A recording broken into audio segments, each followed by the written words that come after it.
Hello दोस्तों, कैसे आप लोग। तो आज लोग पढ़ने वाले हम क्लास 10 के मैथ के प्रश्नावली 10.2 का क्वेश्चन नंबर 10 और 11। इसके पिछले वीडियो में मैंने इसके पिछले सभी चैप्टर और सभी क्वेश्चन को बहुत बहुत अच्छी तरीके से पढ़ाया। आपको इसके प्लेलिस्ट का लिंक डिस्क्रिप्शन में या कमेंट बॉक्स में मिल जाएगा, आप वहां जाकर के देख सकते हैं। ठीक है, तो चलिए शुरू करते हैं। तो सबसे पहले क्वेश्चन नंबर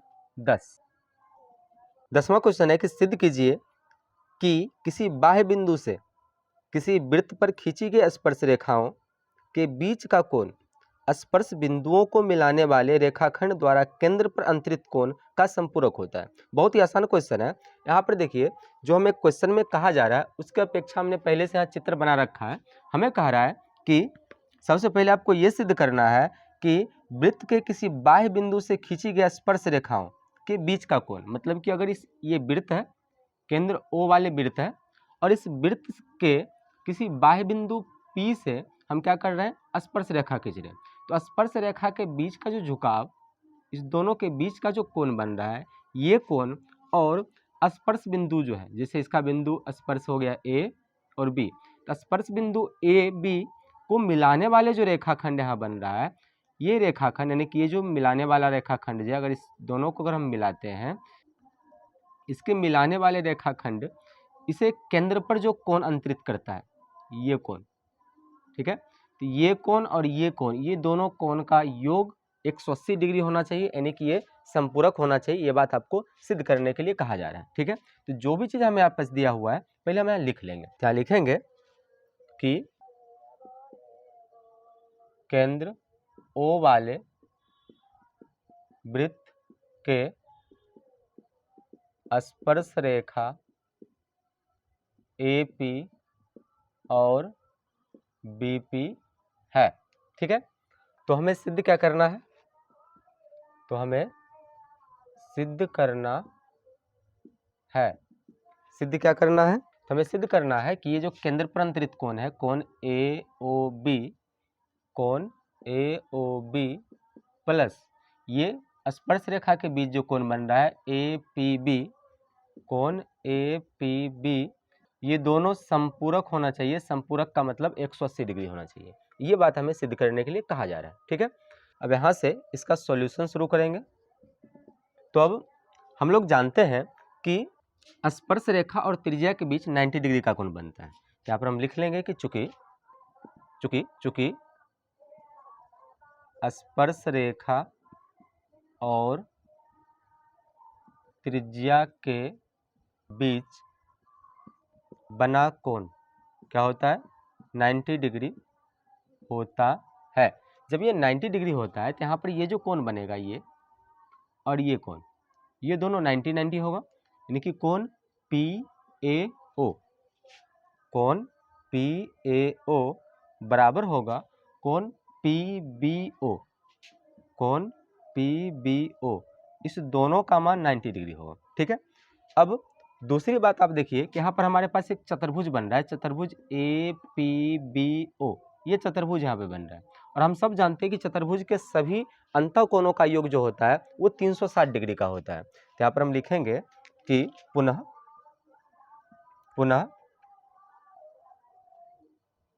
चतुर्भुज APBO में, अब चतुर्भुज APBO में सभी अंतः कोणों का योग कितना होगा, सभी अंतः कोणों का योग होगा 360 डिग्री।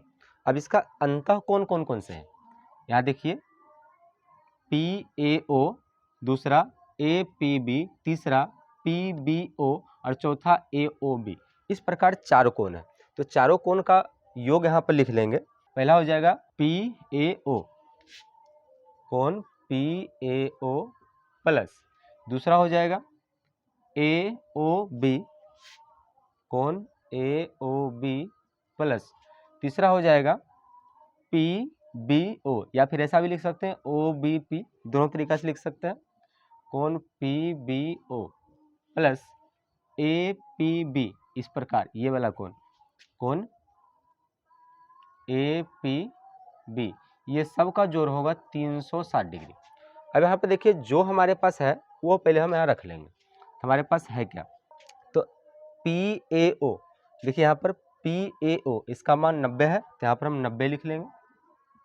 उसके बाद AOB ये हमें नहीं दिया हुआ है, तो इसको हम ऐसे रख लेंगे, कोण AOB। दूसरा है PBO देखिए ये भी 90 है, यहाँ पर हम 90 लिख लेंगे। दूसरा है APB का मान नहीं है, तो इसको ऐसे छोड़ लेंगे, APB ये सब हो जाएगा 360 डिग्री। अब देखिए 90 और 90 को जोड़ेंगे तो कितना हो जाएगा 180 प्लस कोण AOB प्लस APB बराबर कितना 360 डिग्री।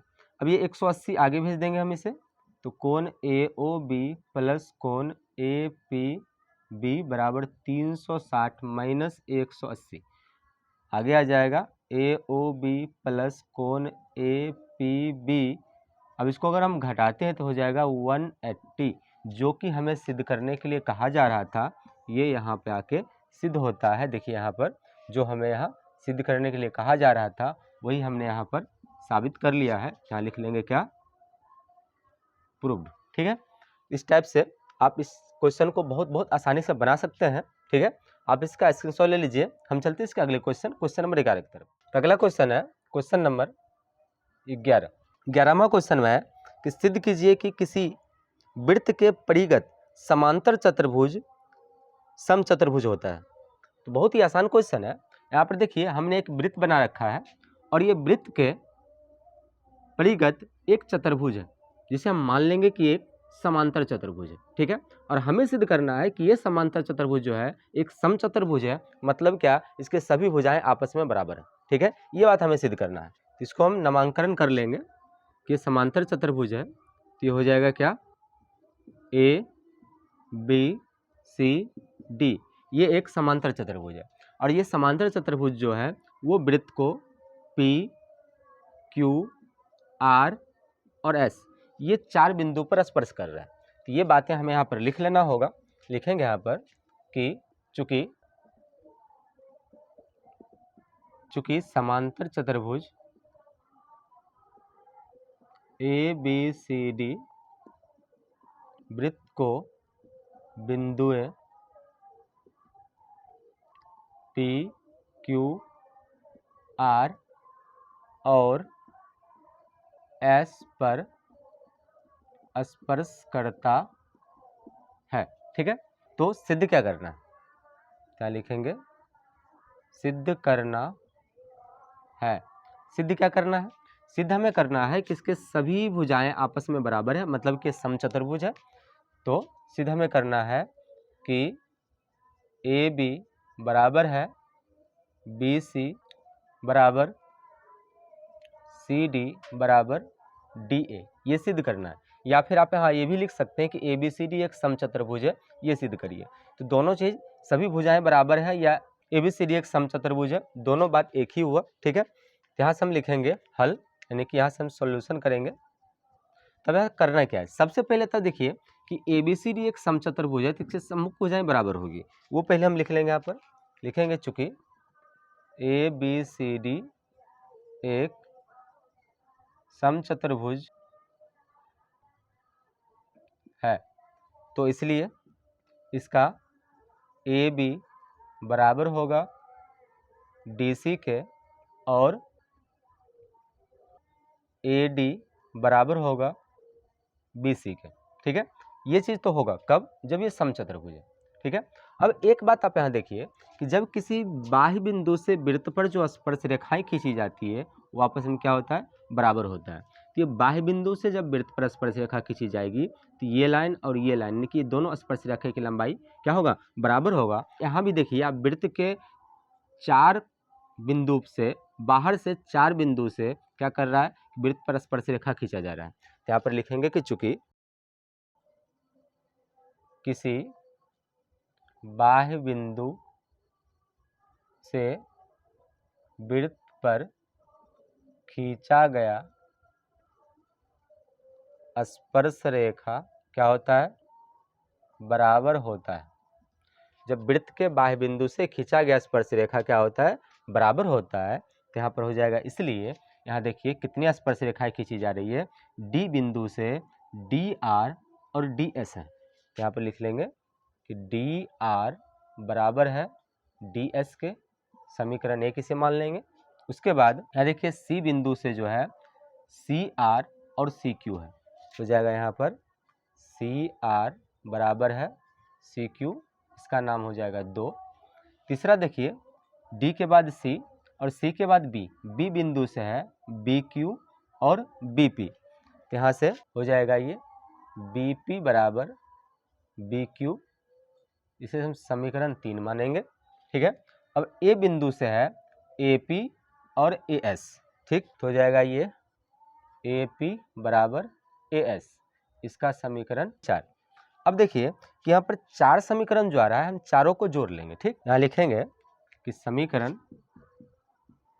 1, 2, 3 और 4 को जोड़ने पर ये सभी समीकरण को हम क्या करेंगे, आपस में जोड़ देंगे। तब देखिए कि इस पक्ष का जितना भी होगा ये आपस में एक साथ जुट जाएगा, दूसरे पक्ष का एक साथ जुट जाएगा। तो यहाँ पे हो जाएगा इस पक्ष में D R plus C R plus B P plus A P, तो हो जाएगा D R plus C R plus B P plus A P बराबर में दूसरे पक्ष में हो जाएगा D S C Q B Q A S, तो हो जाएगा यहाँ पर D S plus C Q plus B Q और प्लस में आ जाएगा बी क्यू के बाद है ए एस ए एस।